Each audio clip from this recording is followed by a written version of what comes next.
Oke, Assalamualaikum warahmatullahi wabarakatuh. Kembali lagi di kelas basis data. Nah, pada video kali ini kita akan membahas apa itu basis data relasional. Nah, oke, sebelum kita membahas sebuah basis data, kita perlu tahu dulu apa sih itu sebenarnya basis data relasional.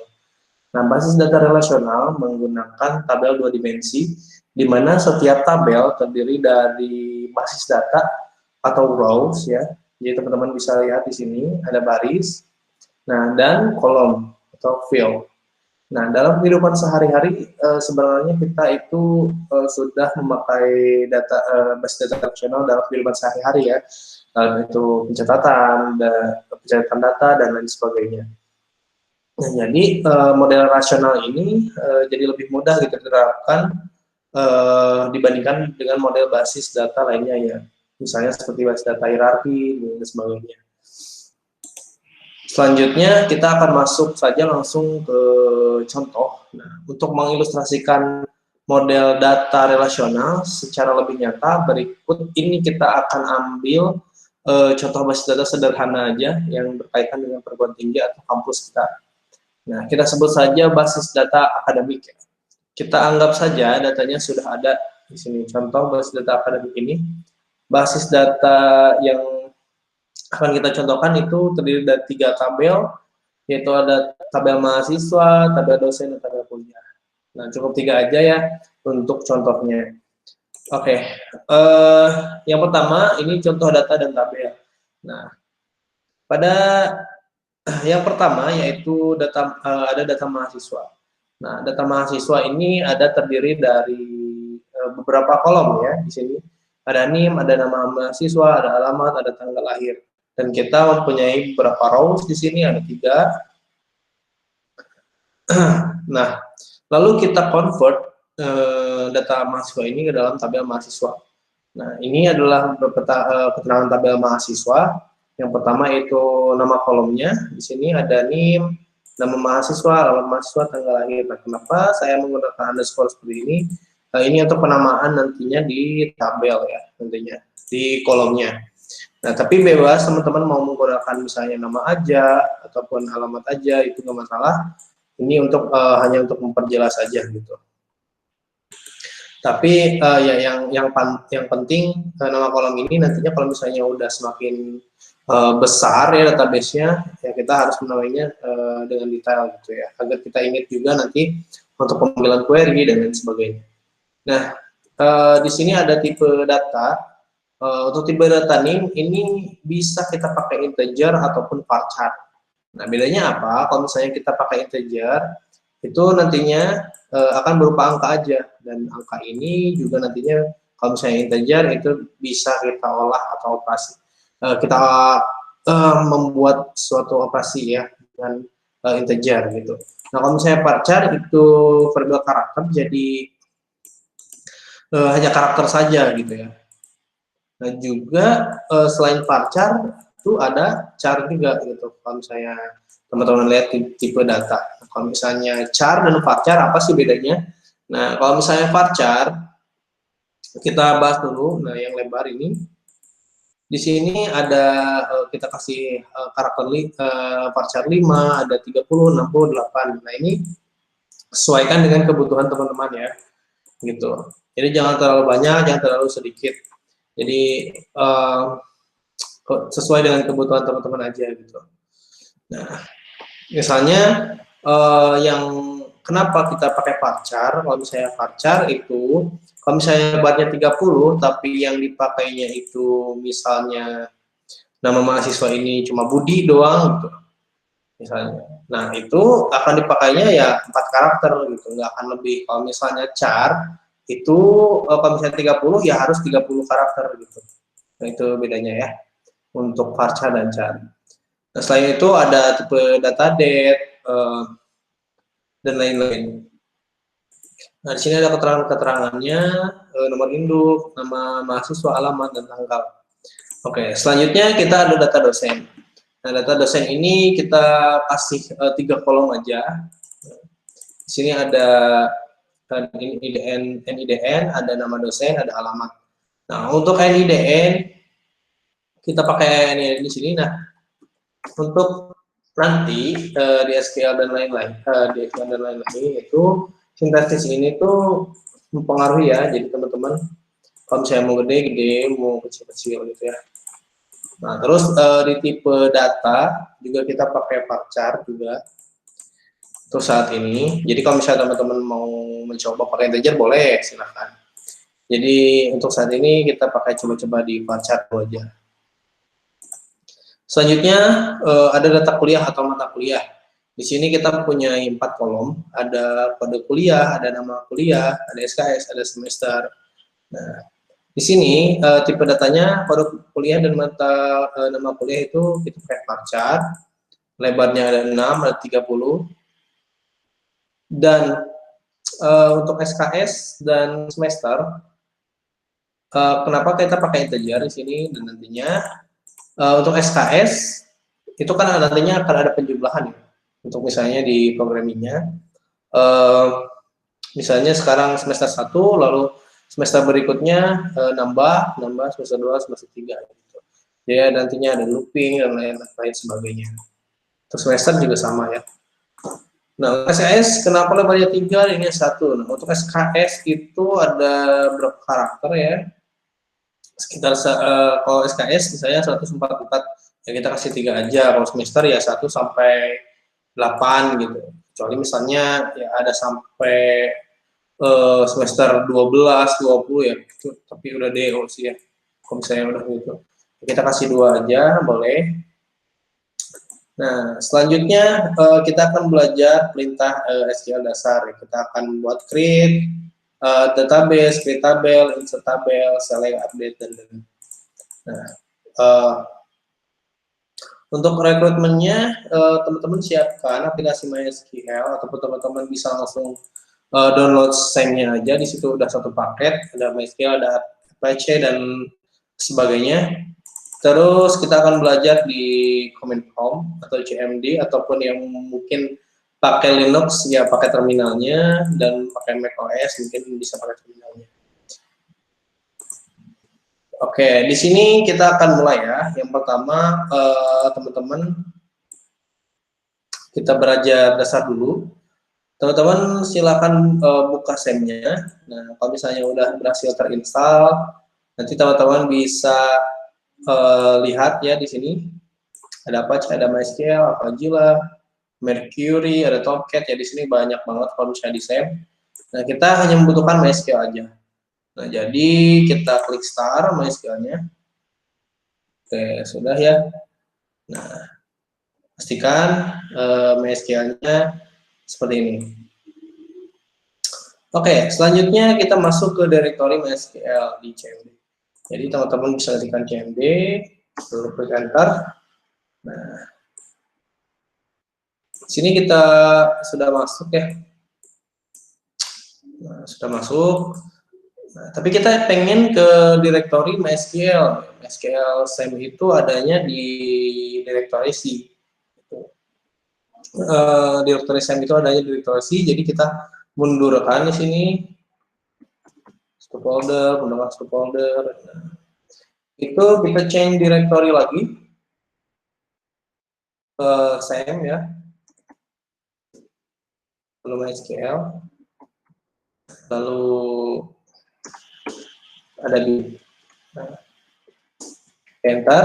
Oke, kita sudah ada di directory MySQL bin. Setelah itu, kalau misalnya udah itu ya, teman-teman bisa langsung masukkan perintah MySQL -u root -p. Teman-teman bisa masukkan MySQL. Nah, -u ini artinya usernya itu root, lalu P itu password. Kita enter, mereka minta password ya. Kalau misalnya untuk default dikosongkan aja ya. Oke. Nah, di sini kita sudah berhasil masuk ke MariaDB ataupun SAM-nya di sini, teman-teman. Nah, tapi di MariaDB ini kita belum memilih database apapun gitu. Jadi masih none atau kosong. Nah, jadi teman-teman caranya apakah di SAM sudah ada database-nya, teman-teman bisa ketikkan perintah show databases, koma. Nah, lalu di sini ada beberapa database yang pernah saya buat. Jadi kalau misalnya teman-teman masih kosong, paling nanti ada beberapa ini kayak performance schema ya, jadi bawaan dari SAM. Nah, untuk itu kita akan membuat database-nya ya setelah itu. Nah, di sini kita akan membuat DB Academy. Kita akan membuat DB Academy, create database DB Academy. Oke, query oke. Kita coba kita lihat lagi ya, apakah benar-benar udah masuk atau belum. Nah, ternyata database-nya udah ditambah. Sini ada DB Academy. Oke, selanjutnya kita gunakan DB Academy tersebut, database Academy tersebut. Untuk namanya teman-teman bebas ya, mau pakai DB Academy ataupun mau disamakan sama saya boleh. Jadi itu kalau misalnya DB ya saya kebiasaannya pakai nama tersebut gitu. Tapi kalau misalnya style teman-teman yang lain silakan boleh dipakai. Oke, use DB Academy. Nah, sekarang database-nya sudah change di sini. Kita sudah memakai DB Academy. Kita bisa menambah tabel ataupun menginsert tabel di DB Academy gitu. Oke. Selanjutnya kita akan membuat tabel di sini. Tabel pertama kita, nah kita tuh kalau di sini kan kita ada tabel mahasiswa ya. Kita akan tambahkan dulu tabel mahasiswa. Oke. Pertama kita tinggal create tabel mahasiswa begini. Lalu kita buka, lalu kita masukkan NIM. Tadi itu varchar ya. Nah, langsung not null aja. Not null itu artinya si NIM itu nggak boleh kosong gitu. Jadi kalau misalnya not-nya nggak ada ya berarti boleh kosong gitu ya. Terus kita tambahkan nama mahasiswa, kasih 30, not null lagi. Oke, kita tambahkan alamat, baca lagi,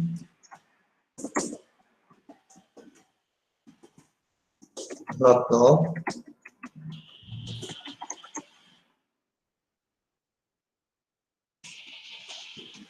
Kita tambahkan tanggal lahir. Nah, tanggal lahir ini teman-teman bisa memakai date boleh, memakai pacar boleh.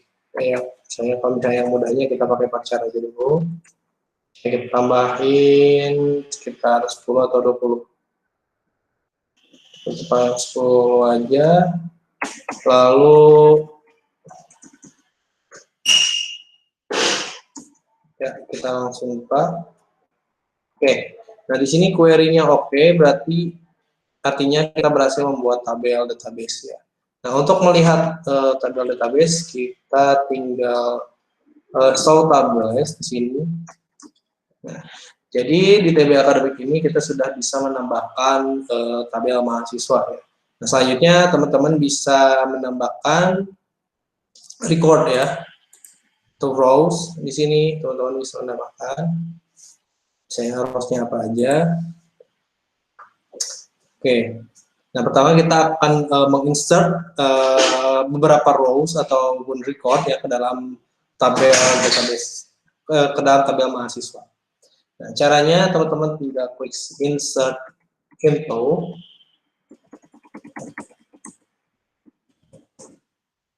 Insert info mahasiswa. Lalu kita tambahkan NIM. Nah, untuk NIM ininya itu dari field ya. Field atau kolom teman-teman, nama kolom teman-teman harus sama ataupun berurutan juga. Nama mahasiswa, lalu ada tadi alamat mahasiswa pada tanggal lahir.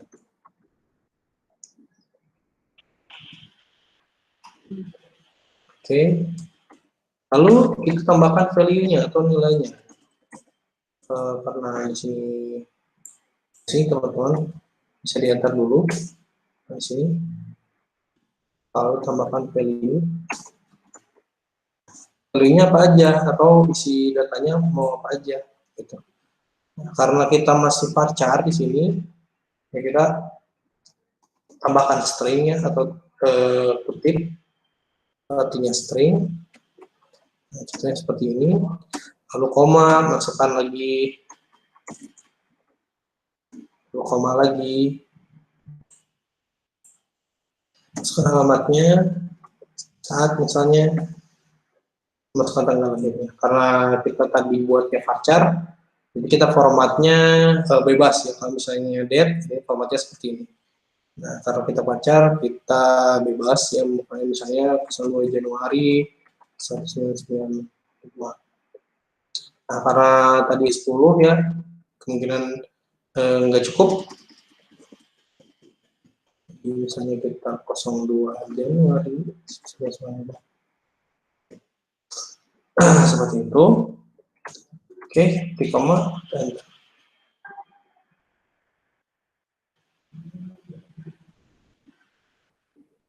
oke, saya ada tipe ya teman-teman. Nah, di sini ada tipe mahasiswa, terusnya mahasiswa. Oke, kita buka dulu.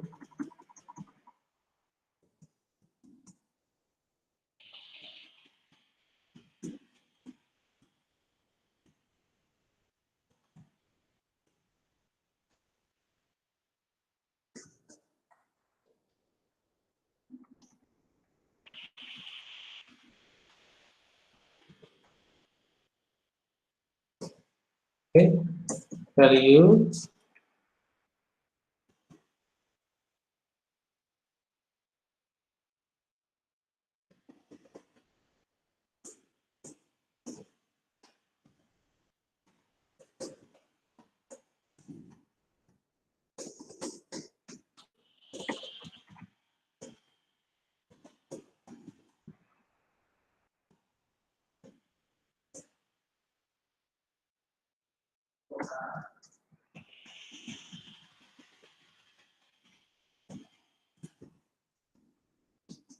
Oke, query udah oke, jadi kita bisa lihat. Nah, untuk melihat data tabel ataupun report, teman-teman tinggal ketikkan perintah ini, select all, yang bintang itu all atau semuanya, from, dari, adalah mahasiswa, koma. Ups, sorry. Saya tipe itu teman-teman nanti bisa perbaiki. Nah, di sini ada NIM, ada nama usaha, ada alamat mahasiswa, ada tanggal lahir. Jadi kita sudah berhasil menambahkan sebuah record. Oke, jadi tugas teman-teman simpel aja. Jadi tinggal membuat beberapa tabel lagi ya. Bisa teman-teman dari awal ya, membuat nama mahasiswa, data dosen, dan data kuliah. Nah, nanti teman-teman buatkan screenshot ataupun ya, buat screenshot aja, nanti dikirimkan ke tugasnya. Nanti saya akan juga sampaikan di tugasnya. Oke, terima kasih teman-teman. Untuk video kali ini cukup di sini. Nanti kita akan belajar lebih lagi untuk SQL. Jadi kita untuk sekarang perkenalan aja dulu ya. Oke, terima kasih telah menonton video ini. Jangan lupa bertugas. Assalamualaikum warahmatullahi wabarakatuh.